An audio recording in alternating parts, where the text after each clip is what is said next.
Hello, so reading natin ito for water sign, Cancer, Scorpio, Pisces. Take only what resonates, guys. Bali, hindi ito magre-resonate sa lahat. Unfortunately, hindi ko makuha lahat ng energy ng water sign sa mundo. Pero okay lang yan. May mga next time pa naman, next reading pa naman tayo. Take only what resonates. This is for water sign, Cancer, Scorpio, Pisces. Let's start your reading. Five of Diamonds, Two of Diamonds, and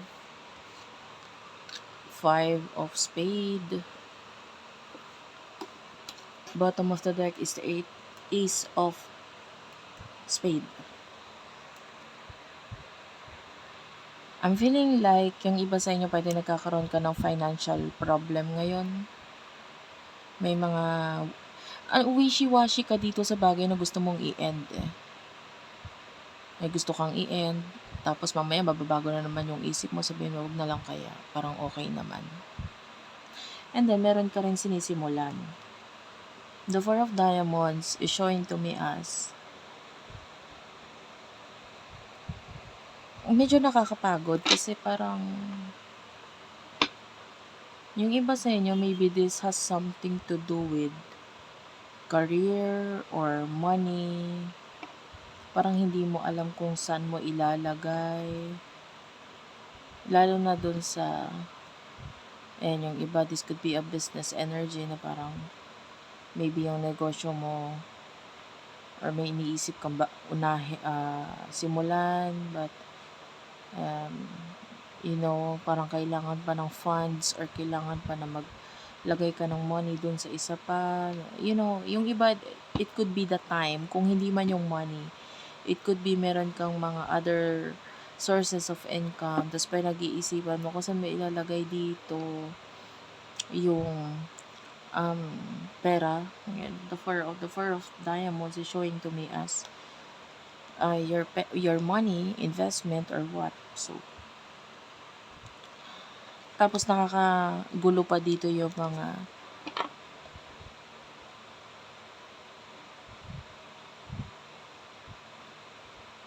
opinion ng ibang tao.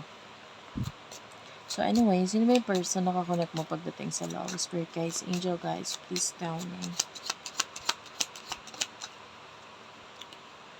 Pagdating sa love, you do have here the Eight of Diamonds. The Seven of Diamonds is also here. Okay. Meron tayo dito 7, 8, 9. So that is ascending number. Eight of Spade is also here.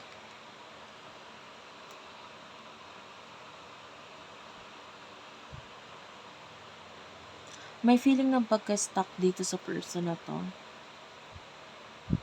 Parang stuck siya sa isang sitwasyon. And it could be may usaping pinansyal kung bakit siya nai-stuck doon. It could be regarding sa kanyang career. So, tingnan natin kung ano yung emotions niyo sa isa't isa.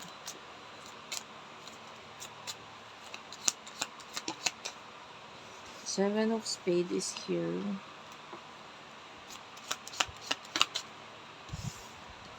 King of Diamonds.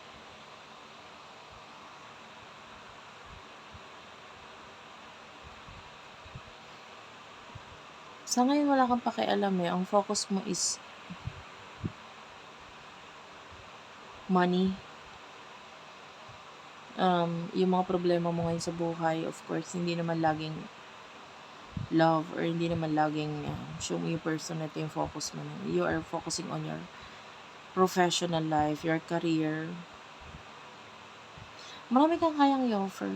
Alam mo, ito yung card na nandito, pero ibang card yung nagpapakita sa akin. So, yun yung binabasa ko ngayon. It's one of my decks. One of the cards dun sa deck na yun. And, what I see there is a bull. You could be dealing with a Taurus. Or there's a Taurus energy sa'yo na parang importante sa'yo yung mga material na bagay eh. madali mo yung nakukuha or makukuha actually. Lalo na pag nag-concentrate ka sa positivity and hiniwalay mo yung emotions.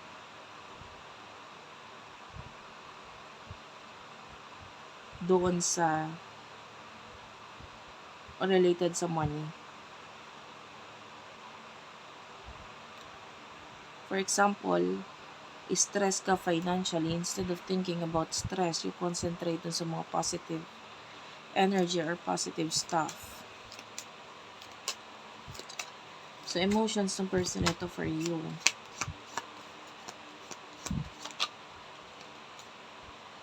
Ace of Clover is here. Followed by the Three of Diamonds.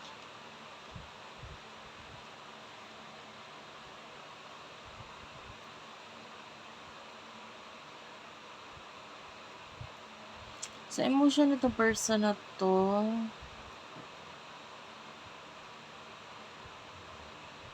lalo na kung may usaping financial sa inyo dati. Minsan na kayong naging business partner or maybe minsan ka nang nagkaroon ng growth financially dahil sa tulong niya. Maybe tinulungan ka niya sa usaping money, pinautang ka, etc. Or vice versa. Basta may usapan regarding pera. The Ace of Clover is showing to me as emotions or love mula dito sa taong to. Kaya lang more on realistic kasi din yung taong ito eh.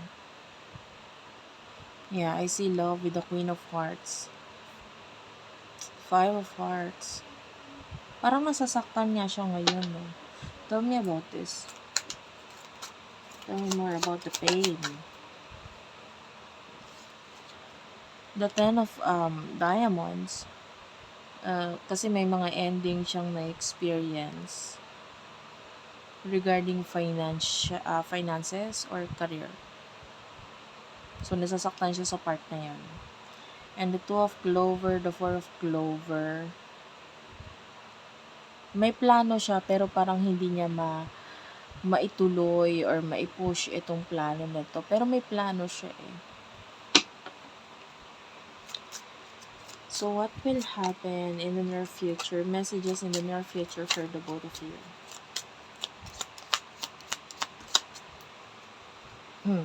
You do have here the Two of Spade at saka Six of Spade.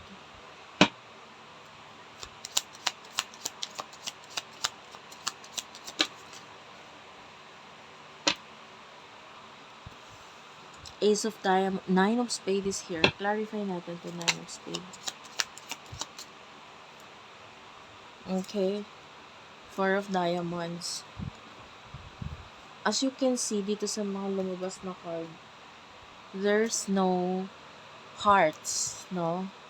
Nagpakita is Diamond and Spade, which is nagpapakita yun as more on material at saka utak yung ginagamit rather than the emotions.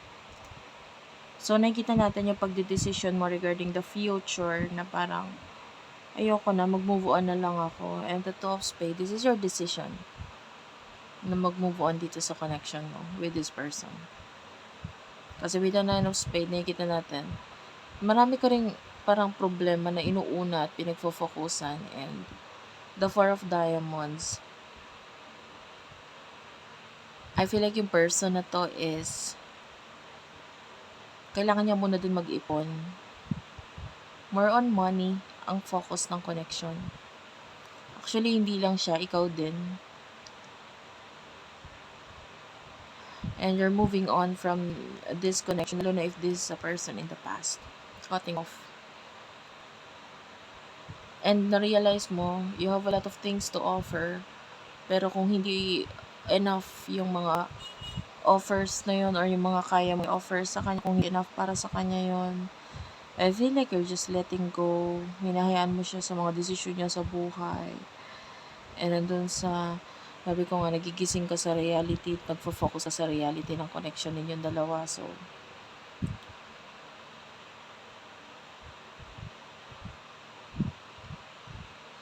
Yeah. So far, yun pa lang yung nakita natin dito sa reading. Thank you for watching. I love you all, guys. Please do like and subscribe. Anyway, dun sa may mga problem regarding financial, the Six of Diamonds at the bottom of the deck, nagpapakita ito as tulong. So, someone is going to help you. Nakakita ko na yung person na to, medyo ano siya, may pagka-komedyante or mahilig siya tumawa, whatever. Yun yung energy ng taong pwedeng tumulong sa'yo. Maraming salamat sa mga nanood. Sana mag-iwan kayo ng comment sa baba. I love you all. Thank you for watching and bye-bye.